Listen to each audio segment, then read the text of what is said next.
तो रमज़ान का महीना बस आने ही वाला है ना? और जैसे ही रमज़ान का नाम आता है, जहन में क्या आता है? बाज़ारों की रौनक, तरह-तरह के पकवान, इफ्तार की दावतें, यही सब कुछ। लेकिन एक मिनट रुक कर सोचते हैं, क्या रमज़ान की तैयारी का मतलब सिर्फ इतना ही है, या फिर इसका कोई बहुत गहरा, बहुत ही ज़रूरी मकसद है? चलिए, आज इसी गहरे मकसद को समझने की कोशिश करते हैं। तो यहाँ पर जो सबसे बड़ा सवाल उठता है, वो ये है कि रमज़ान की सच्ची, असल तैयारी आखिर है क्या? मतलब हम कैसे तैयारी करें? ये एक ऐसा सवाल है जो हमें सिर्फ रस्मों रिवाजों से आगे ले जाकर इस महीने की बिल्कुल रूह तक पहुंचाएगा। तो चलिए, जो आमतौर पर हम सोचते हैं, दावतें, रोजे, उस दुनिया से थोड़ा सा आगे बढ़ते हैं। क्योंकि देखिए, अक्सर तो यही होता है कि रमज़ान का नाम सुनते ही बस यही सब याद आता है।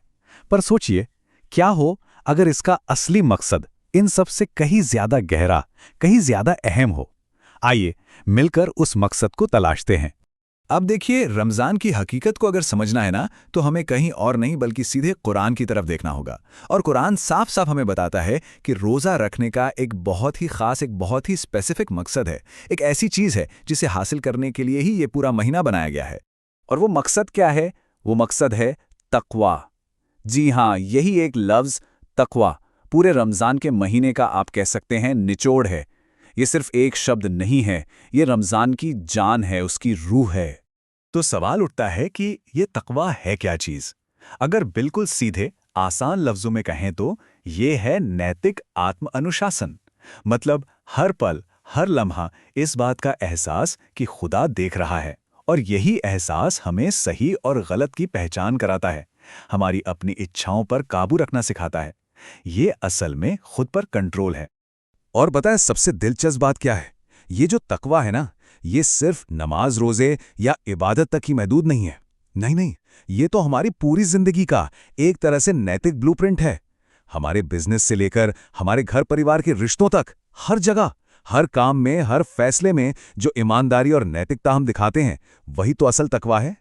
और देखिए, पैगंबर मोहम्मद सल्लल्लाहु अलैहि वसल्लम का ये कौल, ये जो बात उन्होंने कही, वो इसी चीज़ को तो पक्का करती है कि दीन का असल मकसद ही एक बेहतरीन कैरेक्टर, एक शानदार अखलाक बनाना है। और तक़वा, तक़वा उसी मजबूत चरित्र की बुनियाद है, उसकी नींव है। अच्छा, पर अब एक सवाल यहाँ ये भी आता है कि रोज़ा रखना तो एक जिस्मानी काम है ना? भूख प्यास बर्दाश्त करना। तो ये जिस्मानी अमल तक़वा जैसे एक अंदरूनी, एक रूहानी मकसद को पूरा कैसे करता है?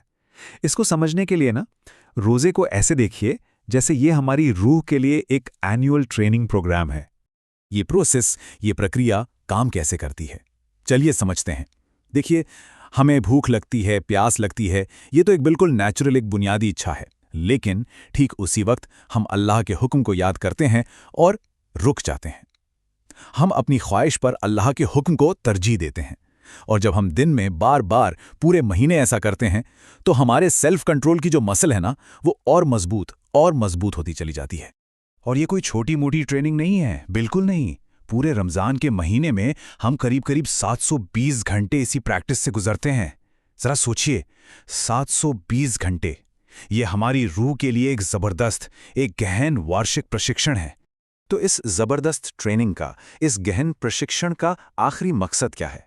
इसका मकसद ये है कि ये जो सेल्फ डिसिप्लिन है, ये जो आत्म अनुशासन है, ये हमारी आदत बन जाए, हमारी सेकंड नेचर बन जाए, और हम खुद नैतिक सिद्धांतों पर चलने की एक जीती जागती मिसाल बन जाएं। चलिए, अब एक बहुत ही अहम, बहुत ही ज़रूरी नुक्ते पर आते हैं। एक ऐसी बात जिसे समझना सबके लिए ज़रूरी है। हम सब ने सुना है और हम कहते भी हैं कि रमज़ान मग़फ़िरत का यानी माफ़ी का महीना है, और ये बात बिल्कुल सच है। लेकिन इसमें एक बहुत ही बारीक सा फ़र्क है जिसे हम अक्सर नज़रअंदाज कर देते हैं। देखिए, इसको ऐसे समझते हैं, गुनाह जो है वो दो तरह के होते हैं।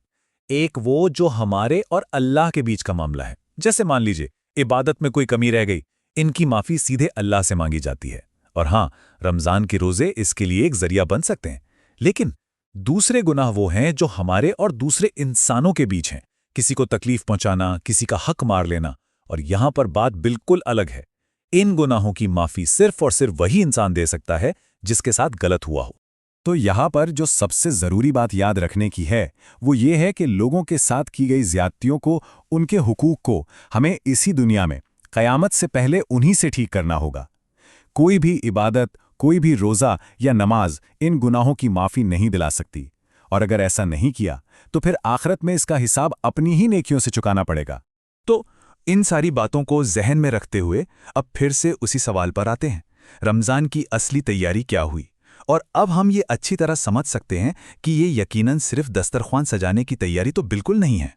असली तैयारी इन कुछ कदमों से शुरू होती है। सबसे पहला, तकवा के मकसद को खुद भी समझें और अपने घर वालों को भी समझाएं। दूसरा, इस महीने को अपने किरदार को बनाने की एक ट्रेनिंग के तौर पर देखें। तीसरा, और शायद सबसे ज्यादा जरूरी, अगर जाने अनजाने में किसी के साथ कोई ज्यादती हुई है तो रमजान का चांद दिखने से पहले उसे सुधारने की पहल करें।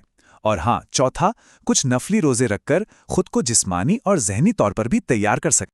तो आखिर में बस एक सवाल बचता है, और इस सवाल हम सबको अपने आप से पूछना है कि ये जो रमज़ान आ रहा है, ये हमारे लिए सिर्फ एक और त्योहार बन के गुजर जाएगा, या फिर ये हमारी ज़िंदगी में एक ऐसा बदलाव लेकर आएगा जो पूरी ज़िंदगी हमारे साथ रहे। ये फैसला, ये चुनाव अब हम सबको खुद करना है।